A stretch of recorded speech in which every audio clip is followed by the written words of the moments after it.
어머, 김현주 씨, 요즘 좋아 보이시네요? 네, 한돈 웰빙 삼총사에게 관리받잖아요. 웰빙 삼총사? 몸매는 한돈 등심, 스트레스는 한돈 뒷다리살, 피부는 한돈 안심이 관리해주죠. 한돈 웰빙 삼총사. 신선하고 맛있는 국산 돼지, 한돈으로 관리하세요. 한돈 제조금. 준이, 이 프로그램에는 무분별한 스포일러가 포함되어 있습니다. 이 점에 유의하시어 청취하시기 바랍니다.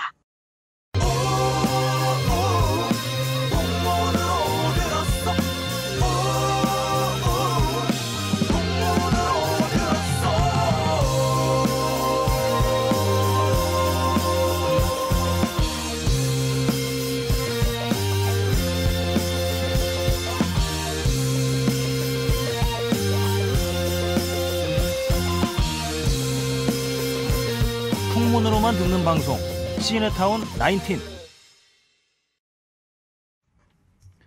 안녕하세요. 시네타운 19 직장인의 애환이 담긴 방송 풍문으로 듣는 방송 제 9회 시작합니다. 녹음한 지 이틀밖에 안 돼가지고 어색하네요. 아, 이게 뭡니까 지금? 엊그제 녹음하고 그러니까 너무 자주 보는 거 아니에요 우리? 아, 이거 뭐야? 우리가 그렇게 친하지 않은데 그냥 직장 동료일 뿐인데 마치 친한 것 같아. 진짜. 이거 듣는 분들이 오해하지 않으셨으면 좋겠어요. 저희는 그렇게 친한 사이가 아니에요.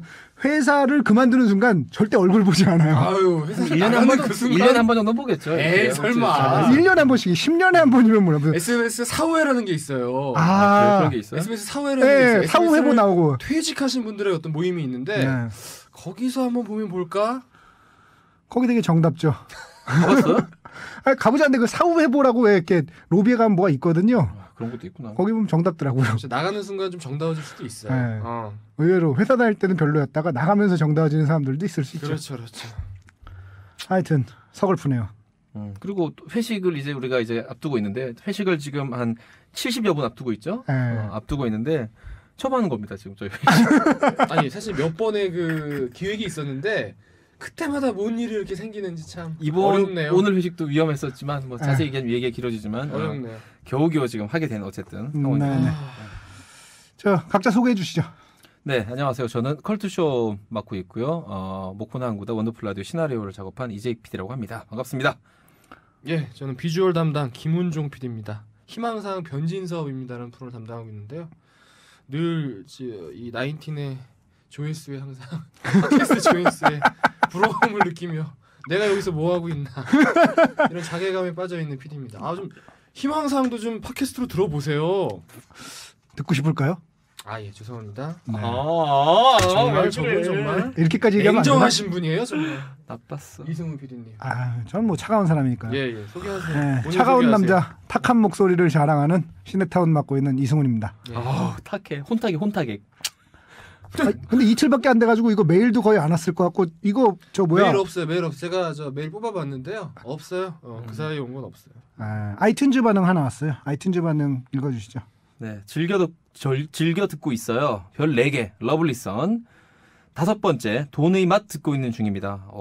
중간 좀 왔네요. 자기소개와 이런저런 이유로 인트로가 길고 뭔가 진지하다가도 산으로 가버리는 그런데도 재미지네요.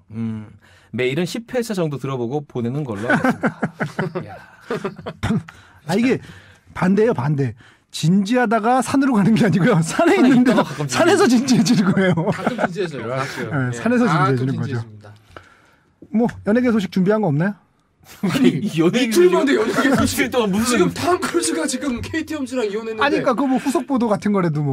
후속 보도는 없고요. 뭐가 계속 있어요? 그 사이언톨로지인지 뭔지 그것 때문에 지금 이혼했다는 설이 지금. 네, 저도 얘기 들으니까 지금 90%인 거고 같아요. 그러니까 사이언톨로지 때문이라기보다는 사이언톨로지를 자꾸 자녀한테 주입시키려고 그래가지고 이혼한다고 그러더라고요. 그러니까 뭐냐면 톰 크루즈가 사이언톨로지만 믿고 말하자면 자기한테 전도하려고 그런 건 관계가 없는데 자녀한테 사이언톨로지를 자꾸 가르치려고 그러니까 이제 KT 홈즈가 야마돈 거죠. 아, 그렇구나. 네. 어쨌든 좀 더 야마도는 일은 지금 KT 홈즈가 위자료가 한 푼도 없답니다. 에? 그 프리너베 위자료가 없는 걸로 어떻게 아하. 계약을 했대요. 아, 프리너비 뭐예요? 그러니까 계약하기 전에 미국에서는 그 이제 계약이 보통 결혼하기 배우들이나 아니면 돈이 많은 이런 좀 뭐 말하자면 재벌들은 결혼하기 전에 프리너피셜 어그리먼트라는 걸 합니다. 아. 그러니까 결혼 전에 사전 혼전 계약서를 작성을 해요. 그래서 뭐 예를 들어서 몇 년을 살고 이혼을 하면 위자료가 얼마다. 아니면 뭐 몇 년 전에 이혼을 하게 되면 위자료가 한 푼도 없다. 아니면 귀책 사유가 뭐 바람을 폈다 그러면 위자료가 얼마다. 이런 것들을 다 상세하게 조약을 이렇게 맺어요. 그럼 맞아. 그런 걸 36페이지에 걸쳐서 쓰는 거. 그렇죠. 그런 변호사들도 따로 있어요. 프리업 전문 변호사들이 있어요. 근데 이번에 KT홈즈는 안타깝게도 한 푼의 위자료도 못 받고 그냥 걸어 나간대요. 너무하다. 너무하죠. 우리 근데 거기 이제 기사에 근데 이렇게 써 있어. 자기도 잘 버니까 뭐 이런 식으로. 아니 톰형이 그렇게 쪼잔한 분이 아니신데. 톰형이 왜 그러셨을까? 저는 그 왜 톰형 지난번 영화 뭐죠? 미션 임파서블 4 개봉할 때 고스트 프로토콜. 그 맨 옥상에서 찍은 사진 보셨어요? 봤죠. 와. 맨 옥상에서 그 세계에서 제일 두바이. 높은 다리 건물. 이렇게 내려뜨리고. 부르즈 알 맞아요. 칼리파라고 하는 그 건물 맨 위에서 찍었는데 아유. 개간지죠. 위인이야 위인. 개간지. 그게 실사라면서요. 실사 그냥 거기 진짜로 위에 앉았다 그러더라고요. 파란 스크린, 블루 스크린 아니고. 블루 스크린 안 쓰고 정말 말 그대로 야. 세상의 꼭대기에 앉아 있는 사람인 거죠. 네. 정말. 그러고 나서 그 옥상에서 뛰어내려오는 장면도 그걸 블루 스크린을 쓸 수 있는데 아우 그러기 싫다고 자기가 받는 돈이 얼마인데 이걸 직접 안 찍으면 안 된다고 거기 직접 뛰어내린 거예요. 역시 그렇죠. 목숨 걸고 번 돈이라 한 푼도 줄 수 없고. 자기가 내가 어떻게 번 돈인데 지금 내가 그러네. 블루즈 뭐 거기서 올라가서 내가 찍어서 번 돈인데 한편 찍을 때 받는 캐러 정도면 우리나라 영화 한 10편 찍죠. 제작을 그럼요. 투자 안 받고 제작을 그럼요. 자체 제작을 한 10편 정도. 톰영이 그렇게 쪼잔한 분이 아니신데 이번엔 좀 쪼잔해 보이네요. 실망이네. 근데 그런 계약 자꾸 얘기 길어지네요. 아니 왜요? 본인도 무슨 계약 있어요? 아니 그런 계약은 없고요. 네. 그런 계약 괜찮다는 생각을 했습니다 지금. 이분 참 헐리우드 스타일로 사시는 분일세. 마인드가 헐리우드 스타 마인드니까요. 그렇죠. 네. 왜 그러세요? 훌륭하신 분이에요. 예, 우리 그 저 남겨놓은 게 하나 있죠. 네, 그렇죠. 지난번에 5위부터 2위까지만 하고 1위를 안 했어요. 5위부터 2위까지 이제 청취자분들은 잊어먹었을 테니까 각자 기억나요? 기억 안 나. 내가 지금 그걸 어떻게 기억해? 5위부터 2위까지 좀 정리해 주세요. 자, 나는 이제 기록해 주세요. 터미네이터 2가 5위였던 네. 거고 저는 스피드가 5위였고요. 저는 이렇게 기억난다. 4위가 박하사탕. 네. 헷갈리죠? 저는 4위가 이렇게 얘기하니까 헷갈려. 한 명부터 불러. 제이기 형부터 불러. 터미네이터 2, 그 다음에 박하사탕, 네. 그 다음에 다이하드, 네. 그 다음에 천밀밀까지 갔습니다. 저는 스피드가 순서가 좀 바뀌었어요. 스피드. 천밀밀이 3위고 2위가 다이하드였던 것 같아요. 스피드, 그다음에 펄프 픽션, 추억은 방울방울, 그다음에 박찬욱 감독의 복수는 나이가. 맞아요. 저는 프로메테우스가 5위, 4위가 부당거래, 3위가 반지의제왕, 2위가 매트릭스. 그러면 대망의 1위라고 그래요. 근데 저는 약간 이런 생각이 들었어요. 아니 우리가 세대도 비슷하고 이래서 나는 겹치는 영화가 열날이 속출할 줄 알았는데 좀 다르죠. 한 편도 겹치질 않았어. 취향이 달라요. 근데 나는 의외로 1위는 아니 안 겹칠 거예요. 안 겹칠까요? 절대 제 영화랑 절대 안 겹칠 거예요. 제가 먼저 말할게요. 그러면 1위. 저의 1위는 저 고민을 너무 많이 했는데 네. 왜 그러냐면 제가 정말 좋아하는 배우가 있어요. 그래서 전도연인데 전도연 배우를 정말 너무 좋아해서 사실은 전도연 하딘드 때부터 좋아하신 거죠? 야 하딘드 이 사람 참 하딘드의 저 예전에 크리덱스의 제왕 전도연 씨가 무명 배우일 때 하딘드란 잡지에 지금으로 치면 맥심 같은 잡지죠. 거기에 저분 금색 비키니를 입고 나온 적이 있어요. 알지. 그 역사적인 그 역사를 만든 그럼요. 내가 알지. 저분 아시는구나. 종합병원도 나오기 전이에요. 한참 전에 완전 무명일 때. 정말 전곡을 찔린 듯한 느낌. 네. 정말 정확하시네요. 저분. 단백질 도둑이라고 하죠. 정말 더러워. 정말 그 종로 한복판에서 발가벗겨진 느낌이 나요. 정확하신데 더러운 놈들. 전도연의 영화를 저는 사실은 꼽으려고 하다가 네. 그래도 이건 아니다 싶어가지고 네. 원래 전도연의 해피엔드를 꼽으려고 하다가 정지우 감독님. 정지우 영화 감독의 세죠. 말하자면 그 정수가 진짜 제대로 그걸 뽑으려고 하다가 그래도 그냥 영화로 가겠다 싶어서 저는 허진호 감독의 8월의 크리스마스를 꼽겠습니다. 이 영화는 정말 다들 보셨죠? 네, 봤어요. 저는 아주 여러 번 봤어요. 뭐 대사 디테일 다 기억나요. 한석규의 저는 최고의 연기라고 생각을 하고요. 더군다나 그 우리나라에서 최고의 그 여배우지만 빨리 은퇴를 해가지고 안타깝게도 그 연기의 그 폭이 너무나 제한돼 있는 심은하라는 배우가 드라마 M의 주인공이었죠. M의 주인공 다스리 마지막 승부 다스리. 그럼요. 전 이 영화에서 정말 심은하의 매력이 저는 좀 200% 물씬. 너무 왜 예쁘다, 그 영화가. 여름에 다 더워 죽겠는데 사진관 들어가지고 그 선풍기 쐬는 장면 기억나세요? 네. 그 교복 비슷한 그 주차 요원 그 옷 입고. 정말 그 장면 하나가 다 기억이 났는데 저는 이 영화가 너무나 좋았던 이유 중에 하나가 기본적으로 그 정서가 그 허진호 감독의 정서가 이 사람이 사는 데에 제일 중요한 게 이제 물론 사랑이고 네. 아까도 얘기했지만 뭐 이 단백질 도둑 얘기도 하셨지만 저 단백질 일하다가 8월 크리스마스 이런 게 중요하긴 한데 이 영화는 아니 뭐... 설마 8월의 크리스마스를 보면서? 아니 이 사람아 저 사람이 정말 가라키 끝마치 어? 아유 참 국민교육 혼자 외우면서 당신 할 수 있어? 이런 마치 네. 어쨌든 중요한 게 사랑이고 뭐 이런 게 중요하지만 그거보다 이제 더 중요한 게 우리가 살다 보면 결국 마지막에 이름이 죽음이잖아요. 네, 그렇죠. 예, 저는 이 영화를 보면서 죽음에 대해서 정말 많이 진지하게 생각을 많이 했어요. 그러니까 지금도 예를 들어서 어릴 때 혹시 그런 경험 없으셨어요? 죽음 종교가 다 있으신가요? 두 분? 전 있어요. 저는 어렸을 땐 독실한 크리스찬이었는데 지금은 이제 그러면 좀 없으시겠구나. 바뀌었죠. 예. 그러면 이런 저 같은 경험이 없을 텐데 저는 이제 예를 들어서 초등학교 고학년 때나 이럴 때쯤에 종교가 없으니까 예. 갑자기 밤에 너무 두려운 거야. 죽으면 어떻게 될까? 내가 이게 생각하는 것 자체가 사라져 버리는 도대체 어떻게 되는 건가? 이게 너무 두렵잖아요. 근데 사실 이런 영화들이 말하자면 이런 두려움들을 어느 정도는 그러니까 이제 이 영화 자체가 뭐 죽음을 어떻게 설명하고 해석하는 영화는 아니지만 예. 어쨌든 나랑 비슷한 경험을 누군가가 한다는 그 자체가 예. 사람 위안을 얻잖아요. 예. 또 저는 이 영화를 보면서 지금도 죽음에 대해서 생각할 때 예. 가장 말하자면 마음이 편안해지는 영화라고 해야 되나? 아 근데 이 영화 너무 좋아요. 그 디테일들이 너무 좋았던 게 그 한석규가 그 심은하 씨와의 관계도 굉장히 애틋한데 그 늙은 아버지가 있잖아요 거기 보면은 신구 씨 어떤 장면이 나오냐면 신구 씨가 여러 날 그 배우들이 연기를 다 잘했어 조연까지. 네. 근데 신구 씨를 위해서 그 비디오 보는 법을 하나씩 그렇죠, 써요. 그렇죠. 예. 종이에다가 리모컨, 1번 그렇지. 뭐 되게 상냥하죠. 번호로 그런 아들이 전원을 없지. 켠다. 2번 하는데 쓰다가 우는 장면 나오는데 야 거기서 안 우는 사람들 별로 없을 거예요. 그 장면을 정말 보통 너무 좋더라고요. 최고의 압권의 장면으로 꼽고요. 아, 저는 이제 약간 더 디테일하게 거기 이한희 씨가 예. 그 태권도 뭐 사범인가 예, 친구로 예, 나와요. 친구로 나오죠. 근데 둘이 이제 음. 횟집에서 회를 술 한잔 하는 네, 걸치는 기억 장면이 장면 나오는데 그 장면도 너무 인상적이에요. 그 서로 주고받는 대사가 왜 우리 친구들끼리 술 한잔 먹고 주고받을 수 있는 대사들이긴 한데 거기에서도 좀 뭔가 이렇게 페이소스가 느껴지고 오는 게 있죠.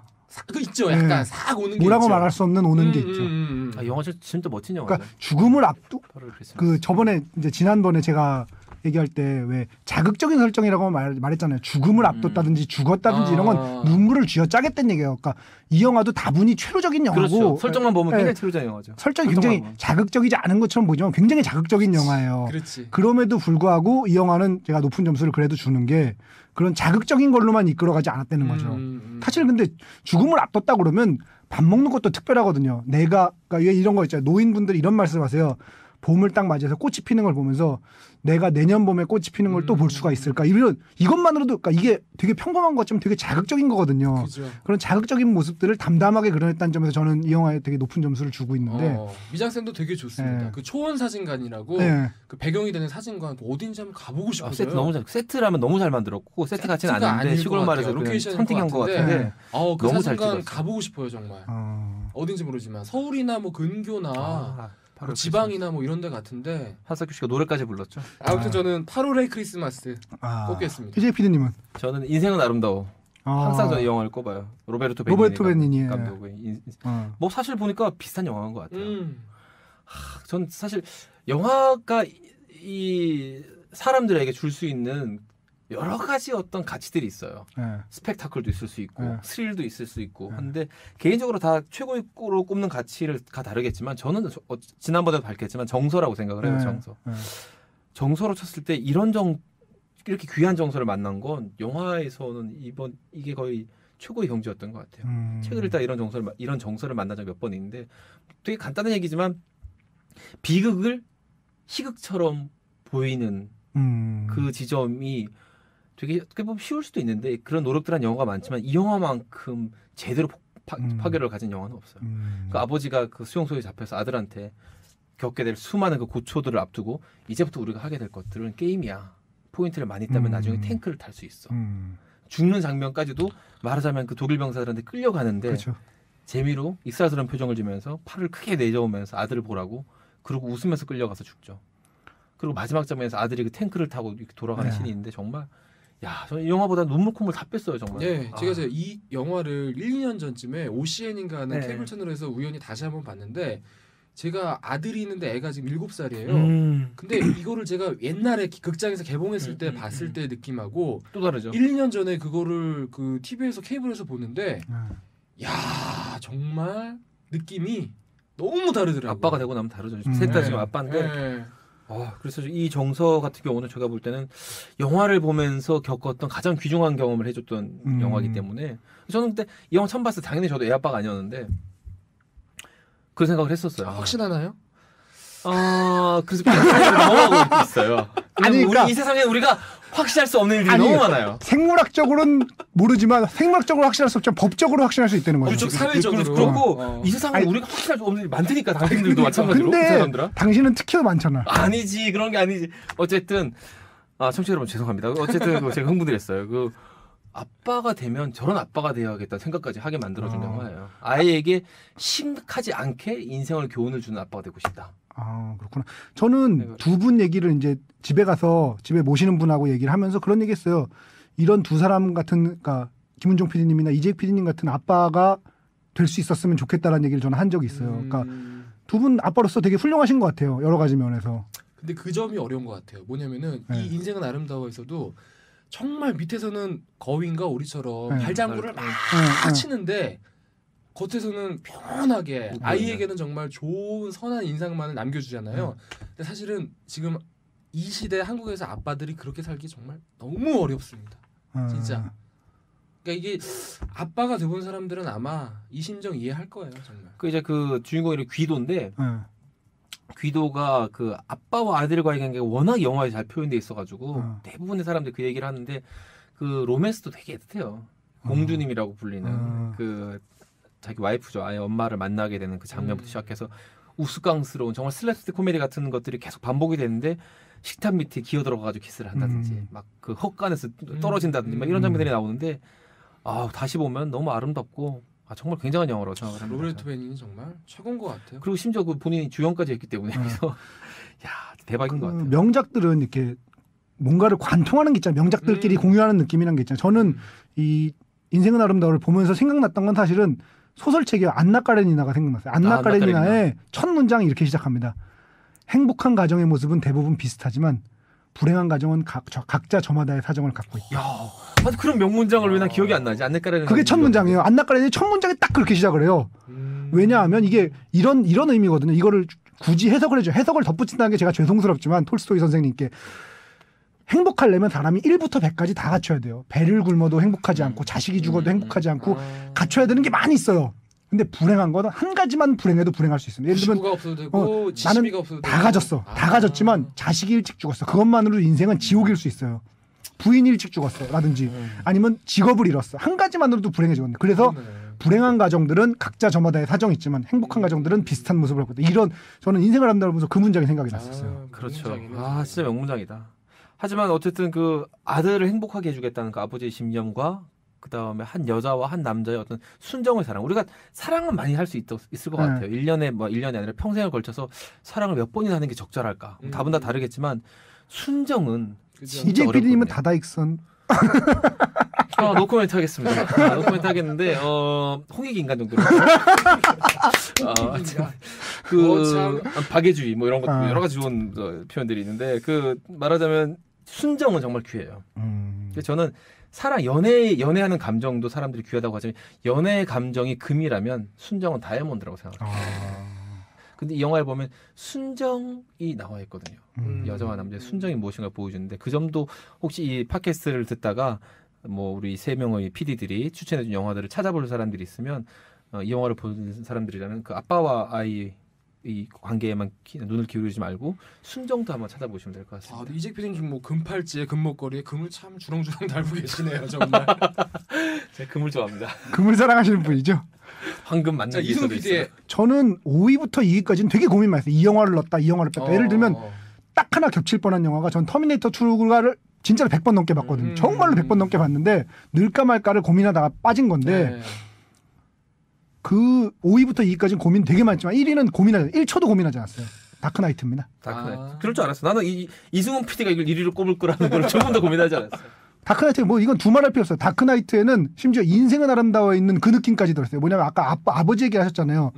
거기서 투페이스 그 하비덴트가 얘기합니다. 아들한테 괜찮다고 얘기하라고. 괜찮지 않은 걸 알면서도 괜찮다고 얘기하라고. 아들 머리에 총을 겨누고 너도 그 마음을 알아내니까 하비덴트가 왜 자기 그 장면 여자친구한테 기억나요. 레이첼한테 괜찮지 않은데도 괜찮다고 말하는 그런 장면 있잖아. 서로 각자 폭탄이 터질 곳에 갇혀 있으면서 그 고통을 너도 겪어보라고 그러면서 경찰청장한테 너도 한번 그 고통을 겪어봐라. 아들을 딱 머리에 총 겨누고 괜찮지 않을 걸 알면서도 괜찮다고 말. 거기서 아버지는 얘기합니다. 미안하다. 내가 다 잘못했다. 정말 미안하다. 그러니까 아들만 살려줘라. 그리고 아들한테 얘기하죠. 괜찮다. 이게 이제 그 아까 갑자기 울컥해지네. 인생은 아름다워와 겹쳐지는 그렇죠. 지점인 거죠. 사실 21세기에는 다크나이트가 지금 아직도 제일 위에 있다고 생각을 하거든요. 네, 그럼요. 뭐 여러 가지 의미에서 봐서 정서적인 면을 빼고 이제 테크닉으로 봤을 때도 그렇고 스케일도 그렇고 한데 그중 또 하나의 이유는 그 히스레저가 드라마를 만들어 버렸잖아요. 이 영화에다가 아우라를 만들어 버리고 가버렸잖아요. 그리고 보통 배우도 아니고 히스레저라는 배우가. 그 점도 그렇고 이게 사실 되려면 되거든요. 예를 들면 뭐 그 흔히 하는 말로 그 시애틀 사운드, 그 그런지 사운드, 뭐 얼터네이티브로 하는 락 밴드들 보면 제일 못하는 밴드가 사실 너바나예요. 그렇죠.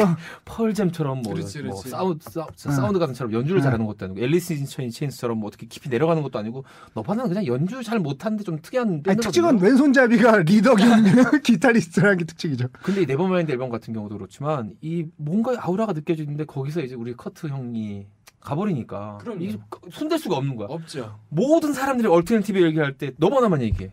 그럴 수밖에 없죠. 신화가 돼버렸으니까. 돼버렸어. 네, 커트 이 코베인이. 다크나이트 같은 경우도 놀란 감독이랑 천재가 있긴 하지만 히스레저라는 배우의 공도 큰 것 같아요. 뭐 워낙 그럼요. 잘했고 그 안에서 정말 대단한 영화죠. 그리고 다크나이트는 정말로 저는 이제 얼마 전에 이거 준비하면서 다시 또 봤는데 그리고 어차피 저희가 이제 다다음 주쯤에는 다크나이트를 안 할 수가 없죠. 다크나이트 라이즈를 개봉하면서 그러니까, 뭐 논란 그렇지. 특집을 하든지 이거는 뭐 다다음 주에 할 거라 다크나이트 얘기를 자세히 하긴 뭐하지만 정말 명대사들이 많이 나요. 그러니까 예를 들면 이런 것가 있어요. 그 실패를 하고 돌아온 이제 배트맨한테 브루스 웨인한테 그 알프레드 집사 알프레드가 집사가. 마이클 케인이 얘기를 합니다. 그러니까 마이클 케인한테 정확히는 브루스 웨인이 얘기한 거죠. 거봐 내 말 맞죠? 내 말 맞죠라고 얘기하고 싶겠죠. 그랬더니 알프레드가 아니요 지금은 그 얘기를 하고 싶지 않습니다. 라고 얘기를 하거든요. 뭐냐면 저희가 그런 순간이 되게 많아요. 누군가한테 충고를 해주거나 특히 얘기를 엄마 했을 아빠하고 때 관계. 얘기를 해주고 나면 아빠 말이 맞거든요. 충고해주는 사람 말이 대부분 맞아요. 그러고 나서 맞고 나면 하고 싶은 말이 이거예요. 커봐 내가 뭘 했어. 근데 그 말이야말로 정말 하면 안 되는 말이거든요. 제일 기분 상한 내 말이 맞았을 때 그 사람이 제일 듣기 싫은 말은 커봐 내가 뭘 했어라는 말이 제일 듣기 싫은 말이거든요. 근데 거기서 알프레도는 현명하게 아니요 지금은 그 말을 하고 싶지 않네요라고 말하는 그런 거. 그러니까 그런 게 정말 30개도 넘어요. 그런 명 장면들이 저는 이 영화 외에는 다른 영화를 생각할 수가 없더라고요. 그러니까 저는 다크나이트 바는 아닌데 논란 바도 아니지만 분명한 것은 살아있는 감독 중에서는 논란 감독만한 크리에이티비티를 가진 감독은 예, 없어요. 저도 정말 최고. 그 점에서 동의하고 영화 역시 뭐 영화사 전부를 통틀어서 모르겠지만 어쨌든 21세기 이후에 개봉한 영화 중에서는 다크나이트가 제가 볼 때는 왜냐면 제가 지난번에 한번 말씀드렸는데 섭섭했죠. 메멘토 이런 거 보다가 전 비디오 방에서도 보게 만들어요. 정말 영화를 얼마나 잘 만들었으면. 그러니까 손을 멈추고 아니 우리 좋은 영화의 기준은 비디오 방에서 본 영화는 좋은 영화야? 아니 그 혈기방장한 20대 초반에 내 손길을 멈추게 하는 영화. 야, 이건 그렇구나. 정말 최고의 작품이라고 할 수 있는 거죠. 나의 존슨을 잠재우는 영화. 그러니까 사실 그건 좋은 영화가 맞죠. 우리가 비디오 방에서 다 본 영화, 끝까지 다 본 영화, 크레딧이 올라간 걸 보는 영화 정말 좋은 영화인 게 정말 몇 개 틀림없어요. 없어요. 틀림없습니다. 나는 거의 없은 것 같아. 좋은 기준이에요. 훌륭한 기준을 우리가 제시한 것 같아요. 진짜 난 너무 두근거리는 게 이번에 또 라이즈 나오는 게 너무 두근거려. 지금 예매로 난리야. 이미 첫날은 쌍매진이고 난리야. 나는 무조건 IMAX에서 볼 거기 제가 때문에. 예고편을 봤거든요. 네. 그제 예고편만 봐도 막 심장이 두근두근 거리면서 아. 벌렁벌렁 거리는 거 있죠. 왜? 하여튼 이 영화 어차피 다다음 주에 해야 되니까 여기까지 얘기를 줄이고 네. 자, 오늘 할 영화 따로 있죠? 오늘 할 영화 하시죠. 오늘 할 영화 케빈 인 더 우즈라고 이번에 개봉한 영화입니다. 지금 시간으로 지난주에 개봉한 영화고 이 방송될 시점으로는 지지난주에 개봉한 영화가 되겠죠. 케빈 인 더 우즈. 저 일단 줄거리 소개부터. 소개할까요? 이건 간단하게 소개할 수가 없어요. 복잡하니까요. 그냥 앞부분만 소개할게요. 뒤로 가면서 소개할 수가 없어. 중간 이후로는 줄거리가 없어. 5명의 젊은이가 여자 2, 남자 3, 그 중에 한 쌍은 커플 이렇게 구성된 5명의 젊은이가 그 5명 중에 한 남자의 사촌이 우연히 아주 먼 곳에 으슥한 곳에 사놨다는 집으로 놀러 갑니다. 많이 들어본 스토리죠. 여러 가지 영화들이 많이 차용됐던 이야기예요. 초반은 전형적인 그 틴 호러 무비. 그렇죠. 전형적인 틴 호러 무비예요. 그래서 그 친구가 모으는 캠핑카를 타고 뭐 이런 잡담을 주고 받으면서 대마초를 피우면서 갑니다. 근데 도착했더니 집이 좀 이상합니다.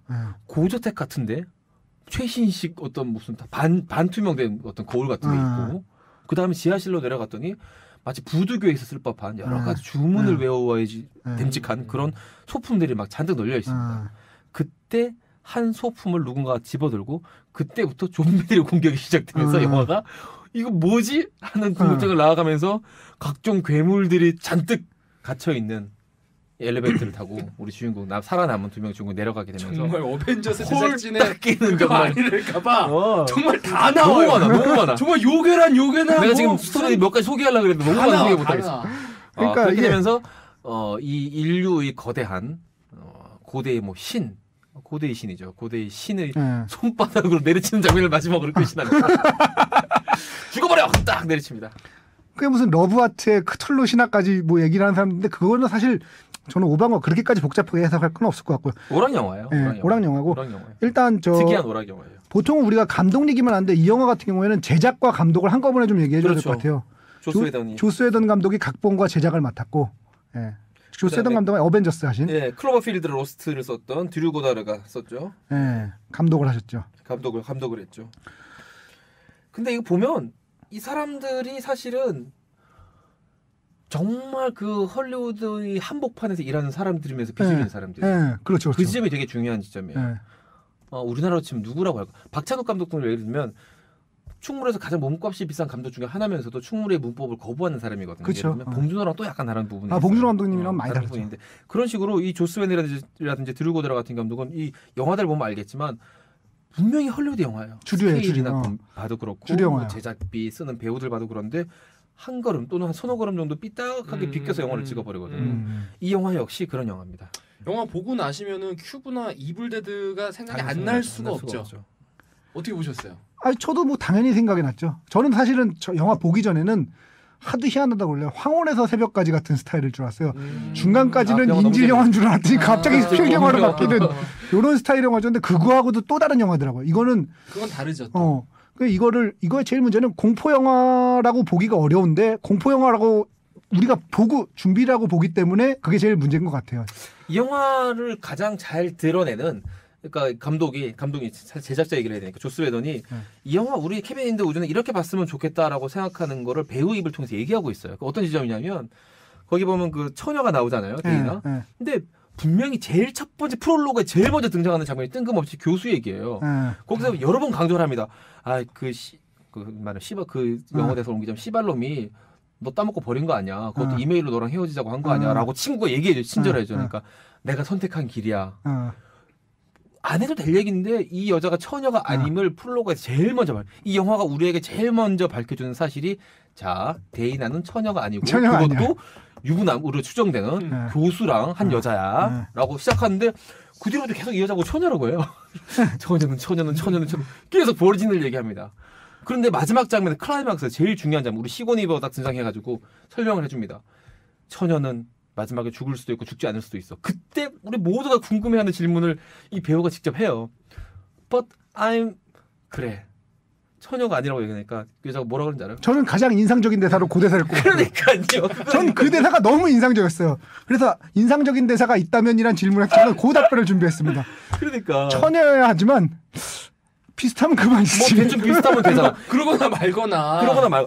그 대사가 바로 이 제작진이나 우리 관객들에게 이 영화는 이런 영화예요. 그렇죠. 대충 비슷하게 공포 영화 같기도 하고 대충 비슷하게 좀비 영화 같기도 하지만 나 이렇게 파격적이야. 나 이런 사람이야. 내가 만드는 사람이야. 재밌잖아. 재밌어 안 재밌어?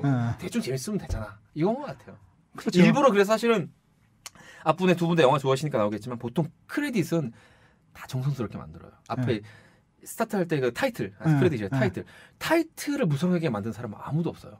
하지만 지금 얘기한 조스 웨던, 드루 고다르가 뭉쳤는데 크레딧 훨씬 더 근사하게 영화에다 박아놓을 수 있거든요. 네. 보셨어요? 졸라 초반에 상이었어요. 이렇게 지나가다 갑자기 스틸을 커피 마시고 가다가 스틸 잡으면서 그냥 크레딧이 콕 막혀버려요. 딱 바뀌죠. 깜짝 놀라죠. 이거는 거기서. 깜짝 놀랐어요. 1940년대 영화 스타일이죠. 예, 일부러 키치하게 만삭에 만삭에 나가는 거죠. 말하자면. 이런 영화인 거예요. 그러니까 제일 이 영화를 보실 때 저는 유의할 지점이라고 보는 게 뭐냐면 공포 영화라고 생각하고 보는 경우가 많아서 이게 그러니까 이 영화에 대한 평이 굉장히 엇갈리잖아요. 근데 저는 그 평이 엇갈리는 이유가 공포 영화라고 생각하고 보시는 분들이 많은 것 같아요. 근데 이게 이 영화 공포 영화가 아니라는 가장 강력한 근거는 뭐냐면 가장 무서워야 될 점 있잖아요. 가장 긴장이 고조될 점에 갑자기 연구소로 넘어갑니다. 그러니까. 늘 가장 여기서 아우 하고 이렇게 쪼이는 지점에서 연구소로 넘어가요. 연구소로 그거는 넘어가고 연구소의 CCTV 화면을 통해서 어. 일부러 순화된 장면을 보여주는 거죠. 의도적으로 말하자면 산만한 장면들, 뭐 내기를 건다든지 축배를 한다든지 이런 장면들. 공포 영화가 아니라고 강력하게 말하고 있는 거예요. 그래서 그거를 그러니까 공포 영화라고 이게 마케팅이 돼 있고 이렇게 돼 있어서 공포 영화라고 생각하고 보면은 도대체 이게 뭔가 싶고 그래갖고 막 별점이 별 하나하고 별 5개 1점하고 10점으로 많이 엇갈리더라고요. 그럴 수밖에 없어요. 공포 영화라고 생각하고 보시는 분들은 그리고 그러니까 두 가지 부류가 있을 거야. 아마 공포 영화라고 생각하고 보시는 분들이 실망을 많이 할 테고요. 공포 영화 문법에 익숙하지 않은 분들은 이게 왜 재밌는지를 이해를 못 하시기 때문에 그렇죠, 재미없을 그렇죠. 수가 있어요. 그러니까 우리나라에서 그 히트를 못 친 영화 중에 하나가 네. 그 뭐죠? 그 미니미 나오는 영화 뭐죠? 그거? 오스틴 파워. 네, 오스틴 파워가 미국에서는 그렇게 흥행 성적이 네. 좋은데도 우리나라에서는 망하거나 뭐 그렇게 그렇죠. 아니요 망했죠. 예, 똔똔하거나 이러고 그 이유가 바로 그거거든요. 거기서 패러디하고 이런 게 우린 모르니까 액션 안 영화도 웃긴 아니고 거야. 코믹 영화도 아니고 이런 거죠. 거기서 패러디를 뭘 했는데 우리는 모르니까 안 웃긴 그러니까 거야. 원전을 알아야 이게 웃긴 건데. 원전을 모르니까 우리는 안 웃긴 거야. 네. 그러니까 이게 이제 우리나라에서는 거의 똔똔치고 그랬는데 이 영화는 공포 영화가 100% 아니에요. 왜냐면 저는 공포 영화를 되게 싫어하거든요. 네. 기본적으로 네. 막 이렇게 옛날에 우리 어릴 때만 해도 막 그 탕수육 시리즈라고 있었어요. 있죠. 그냥 정말 그 막자면 좀비들이 나와가지고 탕수육 국물을 뚝뚝 흘리는 영화들이 굉장히 인기가 많았습니다. 뭐 이불 데드, 리빙 데드, 뭐 너무 오만 많죠. 황혼의 새벽까지. 뭐 시체들의 밤 해가지고 어릴 때 많았는데 저는 강시 정말- 시리즈도 있고 뭐. 너무 싫어하는데 문제는 이 영화는 전혀 공포스럽지 않다는 거예요. 공포 영화 아니니까요. 영화가 중반 지나가면서 그 공포 영화를 두려워하고 싫어하는 저 같은 관객조차도 네. 안 무서운 거야. 이거는. 무섭지 말라고 만들었으니까. 그래서 저는 이거에 오늘 부제를 쿼바디스 공포 영화라고 달았는데 요거는 이제 나중에 설명을 좀 드리겠습니다. 그러면 공포 영화 원래 이재익 PD님이 지난주에 공포 영화 특집을 하자고 하셨는데 오늘 공포 영화 얘기를 그냥 하고 넘어가는 게 저는 맞는 것 같아요. 공포 영화 얘기를 좀 하고 그러니까 공포 영화 얘기를 하고선 이 영화가 공포 영화에 있어서 어떤 위치를 차지하는 건지 어떤 의미인지를 짚고 넘어가면 될 것 같은데 공포 영화 좋아하세요? 이재익 저는 PD님은? 굉장히 좋아해요. 김은정 PD님은 싫어하시고 저는 완전 싫어하고. 뭐 좋아하셨던 공포 영화가 있다 저 그러면? 사실 귀신 영화 좋아해요. 귀신 영화. 귀신 영화 굉장히 좋아합니다. 귀신 영화 같은 경우에는 두 가지 부류가 있는데 정말 귀신 나오는 영화가 있고 네. 사람한테 뭐가 씌워서 네. 우리 이 실제 이제 사람이 네. 귀신처럼 행동하는 영화 두 가지가 있는데 양쪽 다 재밌어요. 그리고 우리나라 귀신 영화도 많이 보고 뭐 쓰레기까지는 아니지만 진짜 막 만들었다 싶은 영화들 되게 많이 봤어. 뭐 분홍신부터 시작해가지고 이런 거 다 많이 공포 영화는 이 장르적 특성 탓에 되게 못 만들어도 돼요. 공포 영화. 망작이 많아요. 말도 안 되는 영화가 많아요. 저 같은 경우는 작년에 개봉했던 영화죠. 기생령이라고 있어요. 못 봤어요. 기생령이라고 한은정 씨랑 티아라의 소연 씨였나 누구였나 하여튼 나오는 영화가 있는데 아메리칸 북두권하고 같은 레벨로 봅니다. 정말로 제가 늘 말씀드린 아메리칸 북두권하고 같은 레벨 잘 안 나오거든요. 야, 그 감독이 누군지 정말 저는 지역적인데. 기생령을 보고 이렇게 생각했어요. 그게 그 당시에 이제 그 직전에 개봉했던 영화 화이트란 영화가 있어요. 있죠. 거기 그게- 은정이 나오죠. 네, 티아라 멤버가 나오는데 화이트를 찍고 제작비가 남았구나. 저는 그렇게밖에 생각할 수가 없어요. 필름하고 저 특수 효과가 남아서. 남아서 찍은 영화구나. 보시면 알아요. 정말 아메리칸 북두권 레벨이. 아메리칸 북두권과 이걸 다 보신 분이면 제가 무슨 말을 하는지 알아요. 정말 말도 안 되는 영화거든요. 아니 이건 도대체 바보 같기가 이를. 하여튼 그런 식의 공포 영화들이 꽤 많습니다. 그러니까 공포 영화의 최악은 사실 이거잖아요. 무서우려고 왜 하는데 웃음이 나오면 그 최악이잖아요. 짱이죠. 이거는 웃음도 안 나와요. 웃음도 안 나와. 웃음이나 나오면 다행인데 웃음도 안 나와. 이걸 어떻게 해석해야 될지를 모르. 이 정보를 내가 어떻게 해석해야 될지를 모르겠는 거야. 사실 공포 영화가 아까 말한 그 장르적 특성 때문에 제작비 때문에 신인 영화 등용문이 된다는 저번에 그런 얘기하셨죠. 적이 있습니다. 얘기했는데 그 뭐야 이용주 감독이 찍었던 불신지옥, 그죠? 불신지옥. 같은 경우는 아, 훌륭한 되게 영화거든요. 그거는 되게 굉장히 특이해요. 좋은 작품이고요. 그러니까 공포 영화를 보다 보면 그런 식으로 오 대박이다 하는 것들이 많이 있어요. 뭐 많이 좋아하시는 있고. 공포 영화 제목 소름이라는 영화 아세요? 혹시? 소름 있죠. 그 영화도 대박이에요. 아. 나는 그 화면의 질감이 너무 불쾌해서 좋았어요. 그죠? 어. 그 보다 영화는 보면 야 씨, 진짜 보기 싫다 생각 들거든요. 연기도 너무 좋았고요. 다 짜증나고 막 그러니까 공포 영화에 잘 찍은 공포 영화는 눈을 돌리게 되는 게 좋은 그렇죠. 공포 영화거든요. 보다 보면 눈을 돌리게 돼요. 음. 김은종 PD님은 싫어하시지만 좋아하는 공포 영화. 근데 저는 아까 그 말에 되게 망작이 많다는 말에 동의를 진짜 하는 게 네. 뭐냐면은 저는 공포 영화야말로 영화 장르가 가장 선호하는 네. 말하자면 애첩 같은 네. 그런 장르라고 생각을 해요.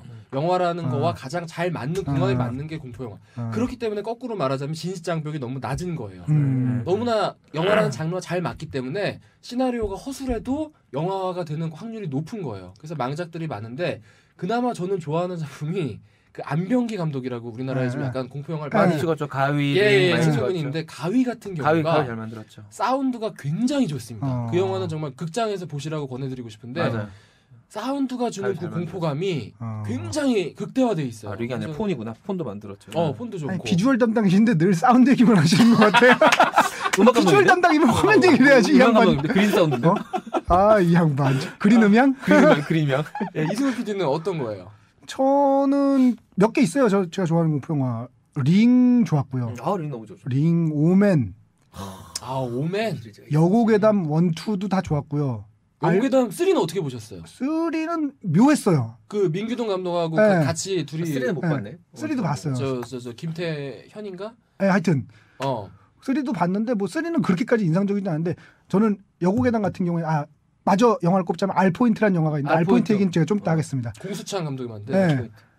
저 여고괴담 1 같은 경우에 저는 그 만들어지는 과정이 너무 좋았어요. 그때가 어떤 때냐면 강우석 감독이 한참 날아들 때요. 한국 영화계에는 세월의 때. 강우석 감독밖에 없을 때였어요. 그러니까 시네마 서비스가 말하자면 투자와 배급을 동시에 다 아, 하면서 진짜 좌지우지 그러니까 쥐락펴락 우리나라 감독들이 영화계 파워 넘버원 하면 그냥 강우석이야.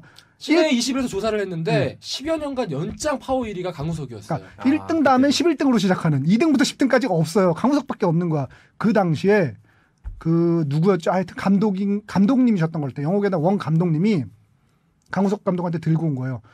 저 여고괴담이란 기획이 있습니다. 그거 찍자. 한참 감이 좋을 때라 그냥 여고괴담이란 이 제목만 듣고 찍자 그러신 거예요.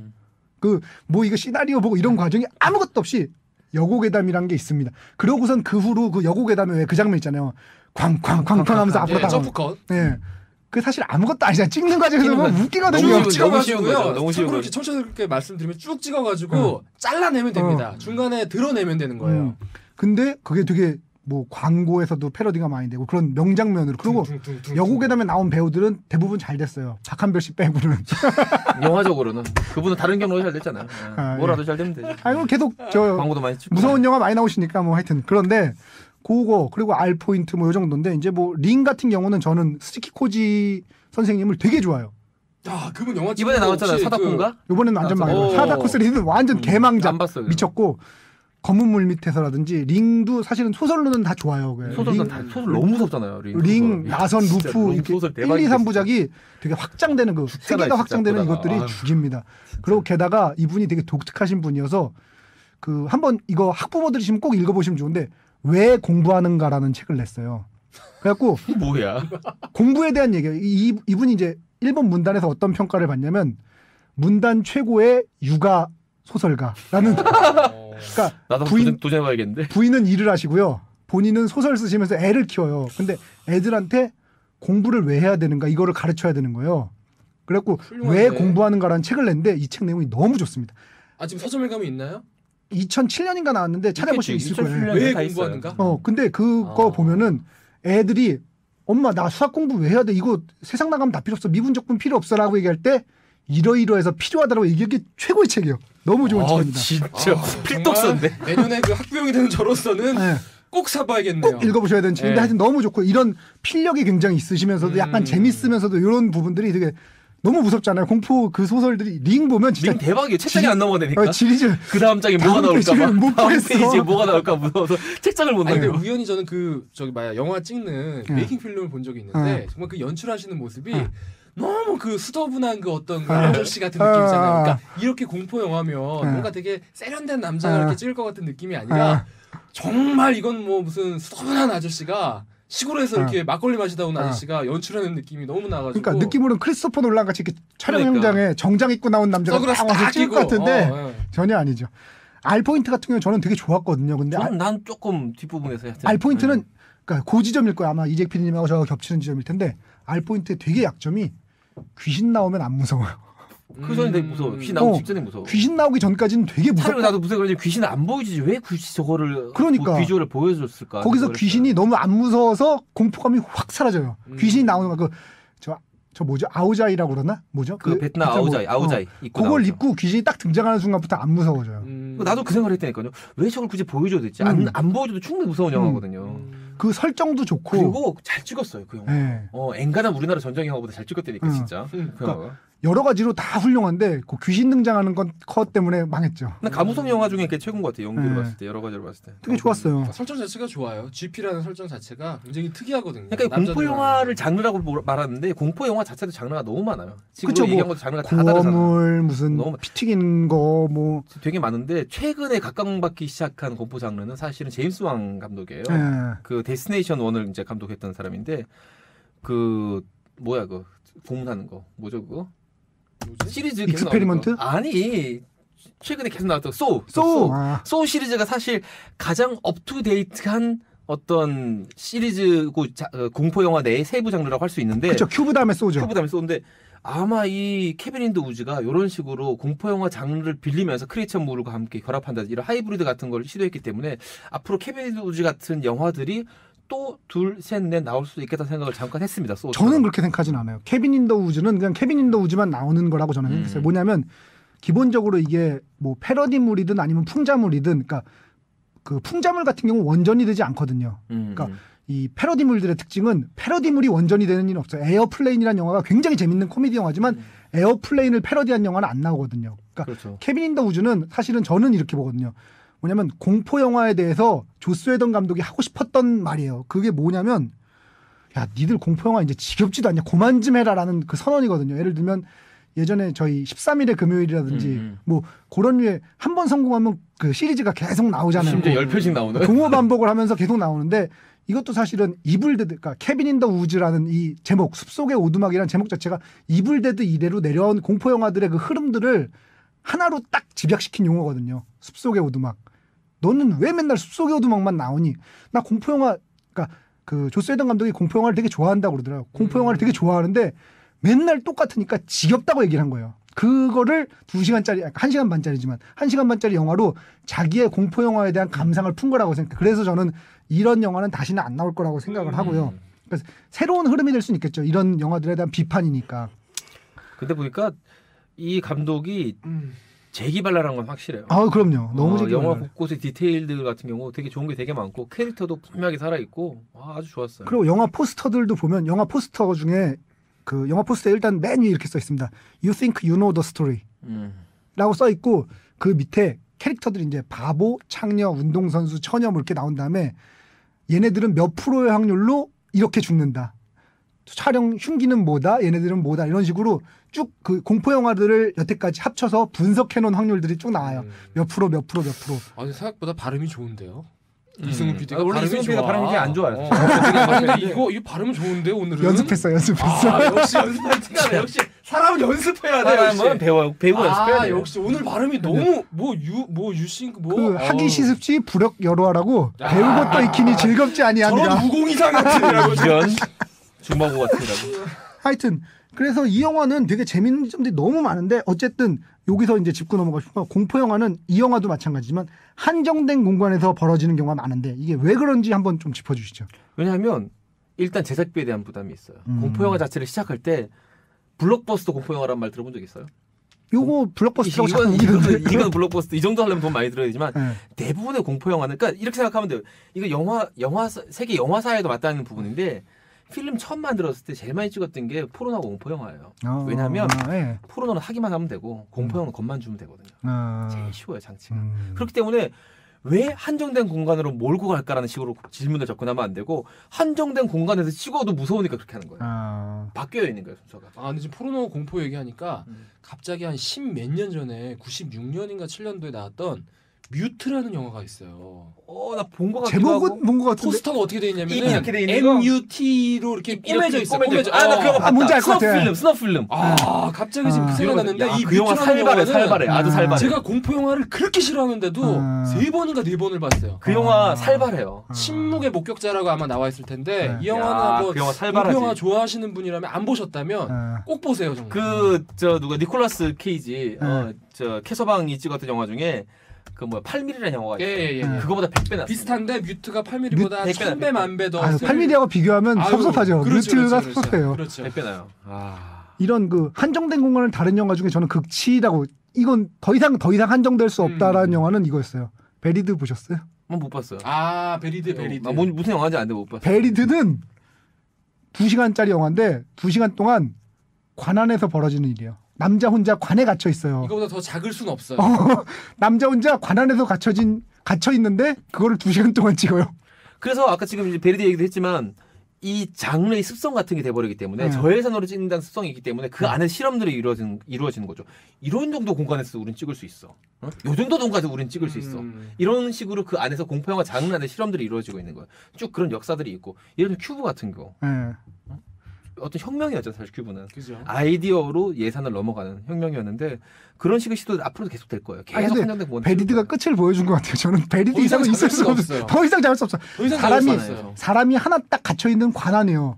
그러고 아무것도 없이 핸드폰 하나만 있어요. 그걸 가지고 2시간을 가요. 그런 장면들은 꽤 많이 있죠. 그런 장면이 아니라 2시간을 그렇게 간다니까요. 2시간 동안 그 밖에서 벗어나질 않아요.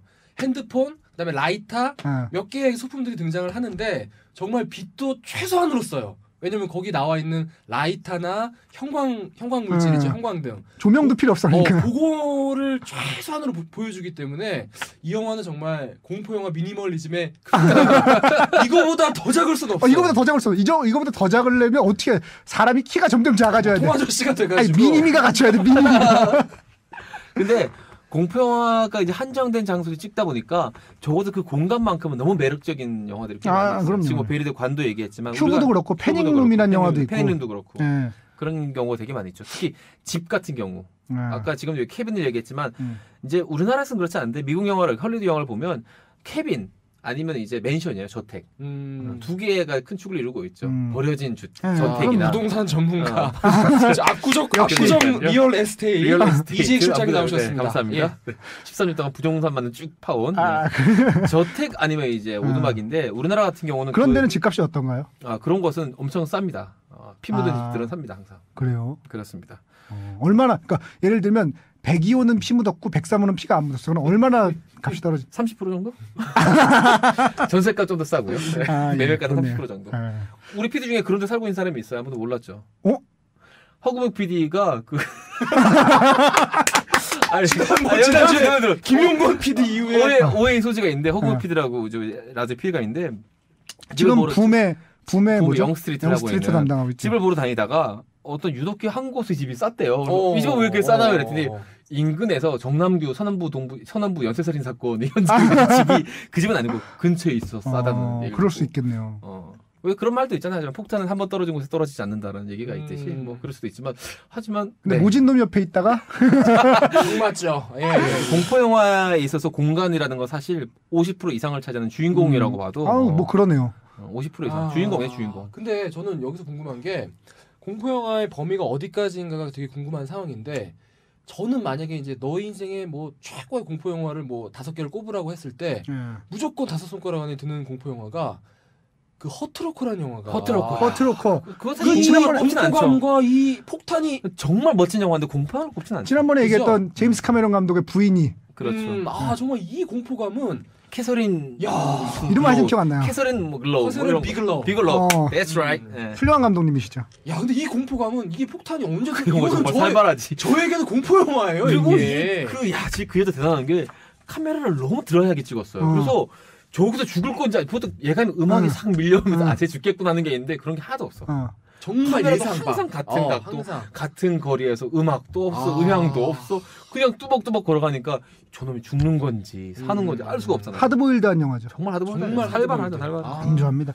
그 케빈 인더 우즈 얘기로 돌아가서 이 영화를 보면서 여러 영화들이 떠오르신다고 하는 분들이 있는데 그거는 떠오를 수밖에 없게 떠오르라고 만들었기 때문에 떠오를 수밖에 없어요. 어벤져스 왜냐면 같은 거 아니에요? 사실 말하자면. 어벤져스보다 한참 심하죠. 왜냐면 같은 여태까지 공포 영화에 등장했던 모든 사람이 다 등장하니까. 정말 그러니까 그 뭐죠 그 자판기 그것처럼 네.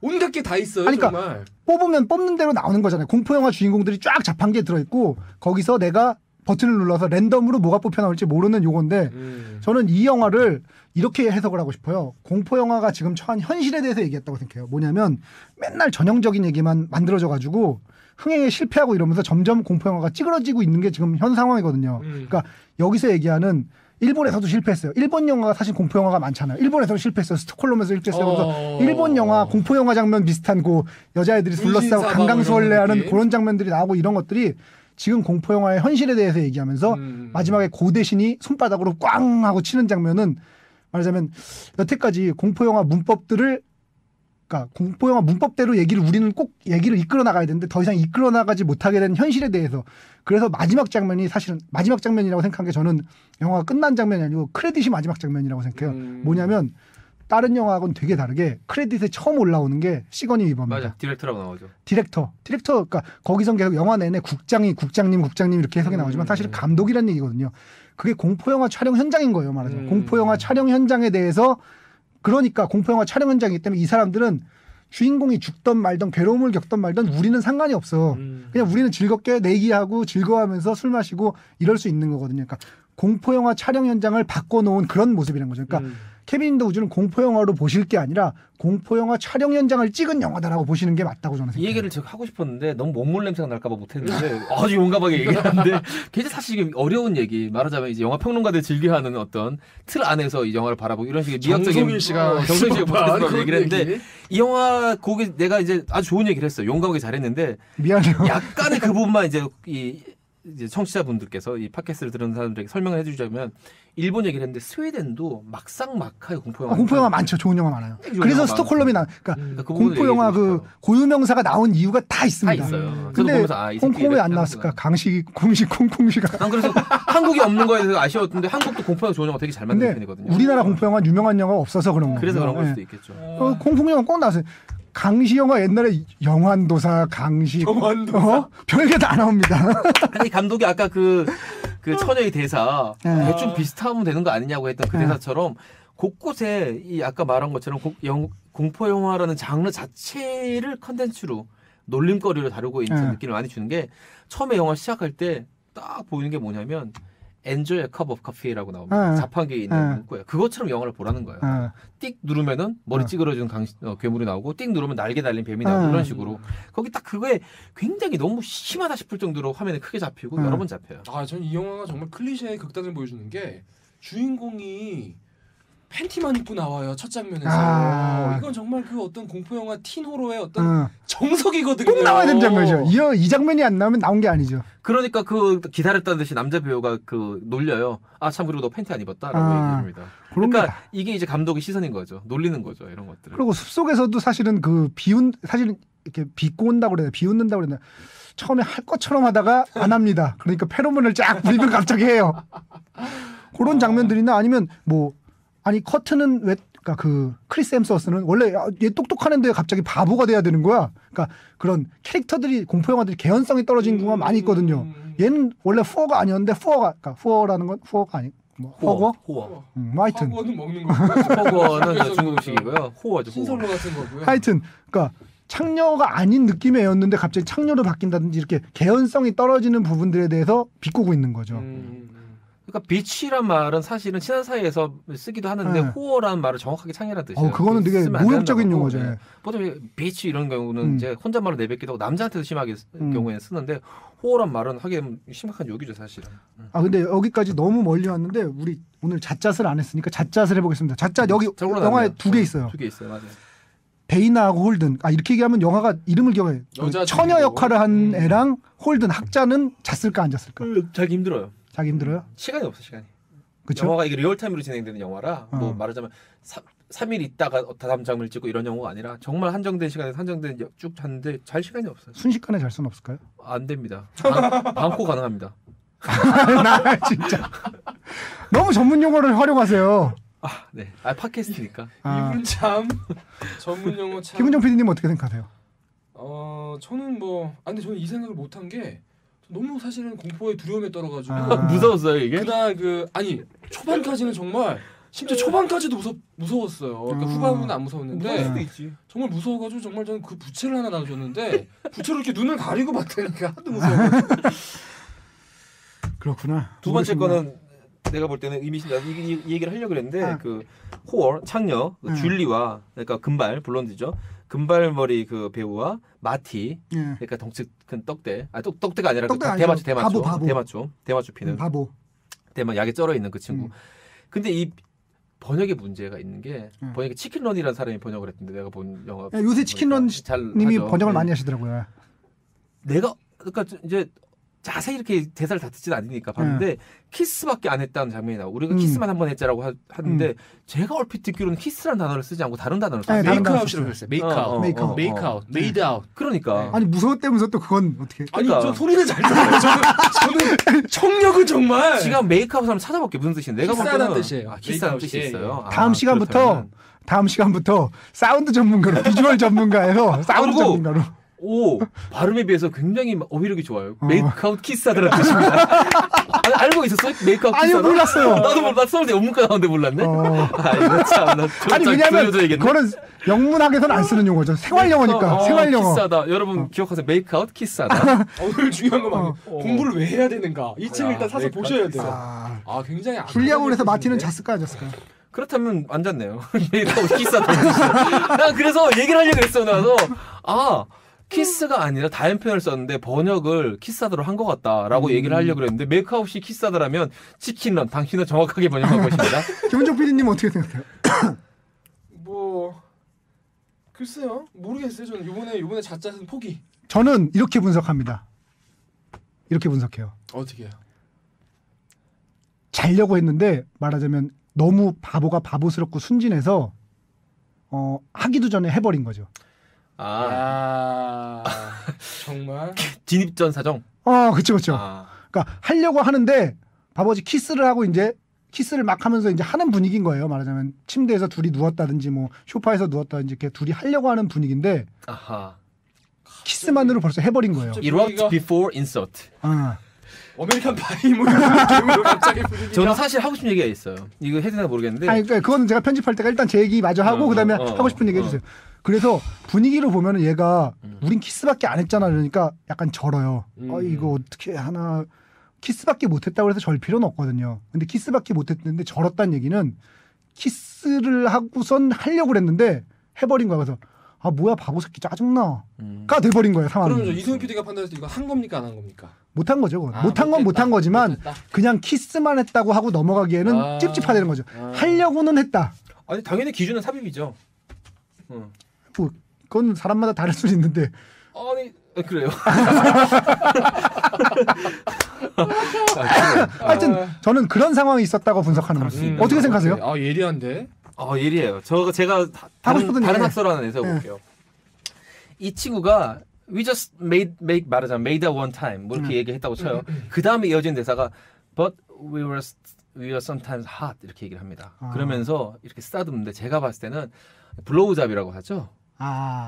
예, 그거를 했던 사이인가 아닌가 싶습니다. 그러면서 이 창녀 줄리가 이 바보 마티 클린턴하고 인턴 사이에 릴린스키가 있었던 했던 릴린스키와 클린턴의 그 행위, 비헤이비어를 말하는 거예요. 그러면서 이 줄리가 마티 헉대 부분, 허리 부분을 이렇게 쓰다듬으며 내려오면서 마치 블로우잡 할 때와 같은 식으로 무릎을 꿇으면서 슬쩍 눈치를 보니까 이 마티가 고개를 돌리면서 퍽 이런 식으로 고개를 돌려버립니다. 얘 지금 뭐 하는 거야 하면서 그러면서 갑자기 줄리가 탁 일어나서 자기 남자친구한테로 가죠. 그러면서 그 대사 키스만 한번 했을 뿐이지만 그 뒤로도 우리는 좀 뜨거웠잖아 라는 부분에 그 뜨거웠다는 게 블로우잡 정도의 의미가 아니었을까라는 학설을 좀 제가 조심스럽게 가설을 내봅니다. 그러니까 영어 전문 용어는 달인이에요. 코리시브 겔 이후로.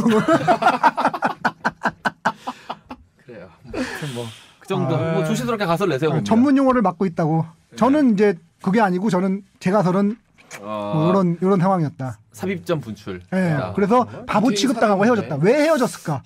헤어지는 데는 이유가 있는 거거든요. 그런 게 다 담겨 있다고 저는 보고요. 저는 뭐 블로우잡이라는 늑대 장면 어떻게 보셨어요? 늑대 장면이 사실 인상적인 장면 중에 하나잖아요. 어떤 거? 늑대랑 키스하는 장면. 그 박제된 거. 박제돼 있는 그. 왠지 늑대가 왕이라서 막 물 것 같고 이런 느낌을 주는. 그렇죠. 그러니까 그게 이제 아까 말한 조롱이죠, 말하자면. 물줄한테 안 물었지? 이런 부분인 것 같아요. 그리고 또 하나 부분은 그 바보 있잖아요. 네. 영화를 보다 보면 느끼는 게 여러 군데 조롱을 하고 있어요. 이 호러 장르는 조롱을 하고 있는데 보면 처음에 그 바보랑 창녀가 이렇게 말하자면 메이킹 러브 하다가 맞잖아요. 맞는데 보면 알겠지만 바보가 엄청 깊이 꽂혀요. 꽂힌 부위가 여기입니다. 여기. 그러네. 대동맥이 지나가는. 죽어야 되는 부위죠. 어깨와 목이 지나간 대동맥에 정말 팔뚝만한 이거 뭐라 그러나? 이거 곡괭이도 아니고 낫도 아니고 미국에 쓰는 거 있어요. 큰 낫. 덧 같은 뭐 이런 느낌의 그런 게. 그게 팔뚝만큼 깊이로 박혀요. 내가 보기에 폐도 지나갔을 정도 길이도 쑥 뽑는데 팔뚝만한 게 뽑혀요. 앞으로 나와야 돼, 앞으로. 앞으로 나와야 돼요. 그리고 볼 때 안 죽을 수가 없는 깊이야. 근데 너무 멀쩡하게 힘이 괴력으로 다시 돌아와요. 그것도 일종의 조롱일 수도 있어요. 보통 공포영화다 보면 분명히 죽었어야 되는 상처인데도 불구하고 안 죽고 살아나오는 어떤 캐릭터들에 대한 조롱이 아닌가 싶습니다. 영웅 본색에서 총 100발 쏘는 거랑 비슷한 거죠. 뭐 그런 점도 있는데. 근데 오늘 이 방송 제가 이 시네타운 19 한 이후로 가장 알찼던 방송인 것 같아요. 왜요? 전문 용어가 많이 나왔죠. 전문 용어. 그리고 그게 아니라 김은종 PD님도 만족스러웠을 것 같아요. 사운드 얘기가 많이 나와서. 그리고 이야기가 재밌으면서도 허딘도 얘기 나올 때부터 전문적이면서도 갑자기 재밌어지는 거야. 아주 좋았어요. 이소희 PD님이 저 하딘트 그 황금색 그걸 맞출 줄은 정말. 역시 개인적으로 동시대를 살아간다는 건 이런 기쁨이 있네요. 저도 봤다는 얘기죠. 최고의 회가 아니었나 싶습니다. 자, 급소 얘기하시죠, 급소. 잘난 척을 너무 많이 했어요. 감독이. 그렇게까지 안 해도 됐는데 좀 더 고급스럽게 잘난 척을 할 수 있었는데 엔조이 커피 한 번만 했어도 됐었던 걸 가지고 뒤에 그 대사 그다음 시고니 유버 그다음 마지막 크레딧 처리 이런 것들로 너무 나 이 정도라는 걸 보여주려고 했던 과시욕이 좀 지나치지 않나 그래서 거슬렸습니다. 저는 좀. 그럼 미덕은 뭐가 있을까요? 악덕이 그거라면. 미덕이 없이 잘난 척을 했다는 게 미덕이에요. 한번 시원하게 보여줬다는 거 엎으려고 했다는 거. 김은종 PD님 급소. 제 급소는 이 영화는 공포 영화가 아니라는 거. 이게 급소입니다. 바로. 공포 영화를 기대하신 분들은 이 영화에 100% 실망할 수밖에 없어요. 공포 영화라는 기존의 장르적인 관습을 따르기를 기대를. 그러니까 예를 들어서 정말 서스펜스가 넘치는 장면에서 CCTV 화면으로 확 돌려버리는데 공포 영화를 기대했던 사람은 열받죠. 이게 뭐야가 되죠. 이게 뭐야. 열받죠. 공포 영화가 아니라는 게 급소고요. 이 영화의 장점이라고 치면은 정말 그 자판기 뽑으면 나오듯 수많은 괴물들을 한꺼번에 다 볼 수 있다는 거. 그럼요. 그게 여태까지 영화에 나왔던 그 캐릭터들에 대한 패러디가 되게 많거든요. 예를 들면 그 피에로가 등장해요. 피에로 같은 경우에는 영화 소설 스티븐 킹의 소설 it이라는 거를 만든 영화가 있어요. 그게 이제 피에로가 등장하는 거고 그 처음으로 처녀가 왜 알았어라고 하면서 깨닫는데 왜 이렇게 톱니바퀴가 이렇게 있는 그 괴물이 나오잖아요. 네. 그 괴물 같은 경우에는 헬레이저라고 봐야죠. 헬레이저. 네, 그런 식으로 공포 영화를 좋아했던 사람들이 했던 거예요. 그리고 유니콘 같은 경우도 그래요. 유니콘이 사실은 우리는 유니콘이 뭔지 그러니까 왠지 신성할 것 같고 이런 이미지만 갖고 있잖아요. 하지만 유니콘 그 설화를 보면은 처녀의 수호자예요. 그래서 처녀를 뭔가 범하려고 그런 거죠. 정확히는 처녀를 범하려고 그러는 사람이 있으면 뿔로 죽이게 돼 있어요. 그게 유니콘이에요. 사실 그 뿔이 그 역할을 하는 거거든요. 그런 하나하나 그리고 아는 만큼 보이네. 아는 이너 같은 경우 있잖아요. 머맨이라고 그러니까 원래 머메이드인데 머맨이라고 나오는데 그 장면 좋지 않았어요? 컴온. 자기가 이제 원래 이너가 나오기를 찍었었던 그러니까 웃겼어요. 그 사람이 되게 미국식 유머죠 거기. 자기가 이너한테 죽게 생긴 거예요. 그래도 이건 너무하잖아라고 번역이 나오는데 컴온 이러면서 쓰러져가지고. 근데 미국식 유머잖아요. 근데 그게 이너인지 모르시는 분들도 있을 거예요. 그게 머맨이거든요. 그러니까 그 사람이 찍었던 그런 건데 그런 부분들이 그 김은종 PD님이 철판 귀여우죠. 말하시는 미덕이 아니었나 싶습니다. 저는 급소 이렇게 꼽고 싶습니다. 김은종 PD님하고 똑같아요. 공포 영화가 아닌데 공포 영화라고 생각하고 보면은 너무 이상해요. 이건 풍자 영화거든요. 공포 영화에 대한 그러니까 공포 영화 현장을 찍은 풍자 영화인데 공포 영화라고 홍보를 하다 보니까 그리고 이게 사실 되게 독특한 영화라고 하기도 사실은 어려워요. 그러니까 독특해 보이지만 독특한 영화가 아니라는 거죠. 그게 급소라고 저는 생각합니다. 그래요. 별이나 주죠. 별이나. 네, 별. 이재 PD님 주세요. 전 2개요. 2개. 오케이. 예, 저는 한 개입니다. 한개 너무해. 오 그래요? 저는 3개 주고 싶습니다. 그러니까 이거는 그 공포 영화에 대한 관습, 그러니까 그동안 공포 영화가 난 너무 지겨웠어. 아우 공포 영화 왜 이래라고 생각하는 분들은 굉장히 재밌게 볼 수 있고 그리고 독특한 지점들이 많이 있어요. 아 저는 영화 되게 재밌게 봤어요. 난 너무너무 재밌게 봤어요. 영화. 아, 정말 대박이다. 박수 치고 싶었는데 2개로 했던 이유는 이 감독이 좀 너무 일부러 아까도 얘기한 같은 지점인데 크로니클이라는 영화 보셨어요? 아 크로니클 좋죠. 예. 그 경우는 이제 20몇 살짜리 젊은 감독이 치기 어리게 만든 감독. 알고 보니까 그걸 알고 봤죠. 감독이 되게 어리고 대표적인 걸. 근데 사실 조스 웨더는 이제 이렇게까지 안 해도 될 사람이거든요. 너무 잘난 척한 것 같아서 기분 나빠서. 아니 근데 그렇긴 한데 그거는 좀 다른 게 어벤져스가 되기 전에 조스 웨더는 별거 아니었거든요. 근데 이건 어벤져스 전에 이미 제작이 들어간 영화니까. 아 그래요? 네. 만든 순서가 이게 더 전이에요? 그러니까 제작이 들어간 게 중요하지. 그건 우리나라 개봉인데 뭐냐면 제작이 들어간 건 그게 먼저인 거죠. 말하자면 어벤져스는 굴러굴러 들어온 거고 그 전부터 기획은 돼 있었던 거지만 이게 만약 어벤져스가 이 전작이라면 장편 영화의 데뷔작이라면 아니 근데 데뷔작은 아닌 거고 그러니까. 제작을 하신 거니까 그러니까 이미 그 전에 기획이 다 돼 있던 그런 영화라고 봐야 되는 거죠. 그리고 드루고다르 같은 경우에는 나이 많은 감독 나이가 어리다고 할 수 없지만 75년생이거든요. 이재필님의 동갑이에요. 드루고다르. 그리고 클로버필드랑 루스트를 쓰고 나서 처음으로 자기가 감독을 맡은 영화예요. 그런 관점에서 좀 보셔야 되는 게 아닌가 싶긴 하네요. 그 생각보다 이 둘이 면면이 아주 베테랑들은 아니네요. 그렇죠? 네. 그러니까 조스 웨던 감독 같은 경우는 나이는 꽤 있습니다. 64년생이신데 장편 영화 데뷔작이 어벤져스인데 그 직전에 이 케빈 인더 우즈 제작을 들어가셨고요. 순서가 그렇게 되는구나. 그리고 드루고다르 같은 경우에는 시나리오만 쓰다가 처음으로 이제 자기가 영화를 맡은 거죠. 그런 의욕 또는 어떤 혁명에 대한 갈망이 너무 노골적으로 드러나는 게 불편해서 2개로 깎았지. 재미로 보자면 3개 또는 이런도 좋아하는 사람들은 4개까지 놓을 수 있죠. 그 아까 그 문제가 커버디스 공포 영화라고 하셨는데 그 이유는 어디로 가서 그런 거예요? 그게 뭐냐면 공포 영화에 어디로 가냐요. 그러니까 그래서? 공포 영화에 대한 이거거든요. 그러니까 자기가 그 둘이 공포 영화 맨날 공포 영화를 둘이 좋아하는 젊은이 둘인 거야. 젊은 둘 다 젊은이 아니죠. 64년생이니까 둘이서 모여서 아 요새 공포 영화 진짜 엿 같아. 볼 수가 없어. 왜 이렇게 짜증 나는 거야. 야 그러면 우리가 공포 영화 그러니까 2가지 방식 있잖아요. 그렇게 생각이 들었을 때는 우리가 이런 공포 영화를 찍어서 보여주자가 있고 공포 영화 한번 그럼 까보자라는 건데 후자네요, 까보자로 정확하게. 접근을 한 거죠. 그래서 공포 영화를 앞으로 이렇게 찍지 말라. 그러니까 앞으로 공포 영화 이렇게 찍지 마. 니들 맨날 고대신 그 구닥다리 같은 고대신이 부활한다는 건 그거거든요. 구닥다리 같은 공포 영화를 찍지 말라고 해서 빵 하는 거거든요. 저는 그런 지점에서 해석을 이제 해야 된다고 보는 거죠. 이 부제가 커버디스 공포 영화. 딱 정리됐네요 오늘. 배웠어요. 메이크아웃, 키스하다. 좋은 거 배웠습니다. 좋은 거 배웠어요.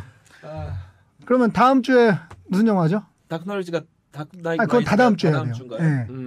그리고 다다음 주에 못 할 수도 있어요. 왜냐면 우리가 못 봐서 하도 매진이 돼가지고 못 볼 수도 있어요. 저런 장밋빛. 다크나이트는 그럴 수 있어요. 예매해야겠네요. 나 이거 아이맥스 봐야 되는데. 꼭 아이맥스로 봐야죠. 그리고 아이맥스 필름으로, 그러니까 아이맥스 카메라로 전부 다 찍은 최초의 영화입니다. 그렇죠. 그러니까 보통은 이제 액션씬만 그렇게 아이맥스 카메라를 사용하고 일반적인 이제 그런 거는 이제 다른 카메라를 쓰는데 여기서는 이제 전부 다 전씬, 전카트. 사실은 이제 우리 셋이 가정만 없었어도 이런 경우 셋이 같이 아이맥스를 보고 술 한잔 하면 제일 좋은데. 그래서 술 한잔을 하면서 녹음을 하는 거죠. 여기서 술잔을 놓고 녹음을 정말. 하면 최고죠. 녹음이 훨씬 재밌을 텐데. 그러면 진짜 아쉽네요. 청취자 여러분들 깜짝 놀라실 거예요. 이 새끼들 뭔가 싶어서. 사람이 이래도 되나. 아니 뭐 이런 것들이 다 있어. 우리가 듣는 라디오를 그동안 이런 것들이 만들고 있었나. 라디오란 매체가 싫어지고 막 이런 이런 핫인드 같은 것들. 아니 그 영화를 뭘 정하죠? 저는 헤이와이어를 추천하고 싶은데 뭐 다른 영화 헤이와이어 좋아요. 콜 헤이와이어. 헤이와이어. 싶었어요. 스티븐 소더버거 감독의 헤이와이어. 좋다고 그러더라고요. 재밌을 것 같아요. 일단 배우들이. 배우들이. 스티븐 소더 근데 배우는 의외로 여자 주인공 소더버 감독님이 하찮게 쓰시잖아요. 여자 주인공은 오히려 무명이죠. 무명이 아니고 여자 주인공이 독특한 지점이에요. 여자 주인공이 굉장히 유명한 격투기 선수입니다. 그죠. 나 몰랐어요. 영화 배우로서 굉장히 유명한 격투기 선수인데 그래. 그동안 영화계에서 계속 콜이 있었던 거예요. 왜냐면 너무 미인이라. 그래가지고 처음으로 찍는 장편 영화. 그러니까 처음으로 찍는 영화예요. 연기 데뷔예요. 격투기 선수인데. 신인이야. 그래서 보면 되게 미인인데 아니 어디서 이런 미인이 튀어나왔나. 근데 액션씬을 너무 잘 찍는 거야. 근데 그동안과는 반대인 거죠. 영화 배우를 가지고 액션을 가르친 게 아니고 액션 그 격투기 선수한테 연기를 가르쳐가지고 찍은 영화인 거죠. 조연들은 정말 화려합니다. 너무 정말 화려하죠. 이렇게 조연을 캐스팅할 수 있나? 이건 뭐 되게 하찮게 썼죠. 게다가 훌륭하신 분이에요. 소더버 감독님은. 그러니까 그걸로 하시죠. 예, 헤이와이어. 헤이와이어 예. 다음 주에 하는 걸로 하고 저 메일 소개 이런 거 한번 우리 지금 알았어. 이틀만이지만 하나쯤 얼마나 메일 자, 소개 우리 이 방송을 듣는 당신이 진짜로 정말 케빈 앤드 뭔 소리야 지금? 유일한 케빈은 12살? 유일한 청취할 수 있어요. 우리들의 팬일 수 있어요. 제가 케빈은 지금 12살 당신에게 나오는. 그런 거. 나에게 메이크아웃 해달라고 요구하는 게 아니잖아. 지금 내가 어려운 걸 요구하는 게 아니에요. 그렇기 때문에 메일 하나만 보내주세요, 제발.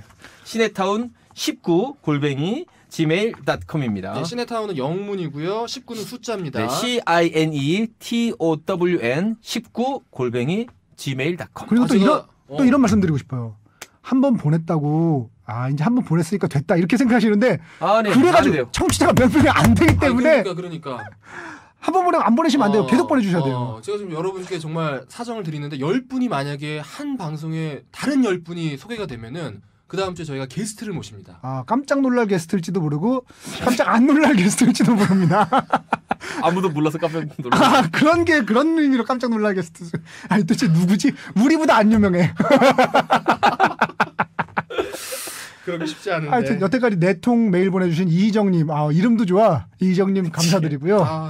근데 꾸준한 오늘 그 청취자 파워 이장님, 하도 할 일이 많아가지고 에어트림님, 하도 박승훈님 너무 감사한 분들 전화기를 많아가지고 못했네. 예. 해야 되는데 전화 연결. 진짜로 꼭 좀 보내주세요. 저 진짜로 되게 많이 준비하거든요. 오늘 제가 준비한 대본이 4장이에요. 4장. 제가 4장을 대본을 준비한 게 말이 이게 얼마나 엄청난 일인지 모르는데 저 되게 게을러요.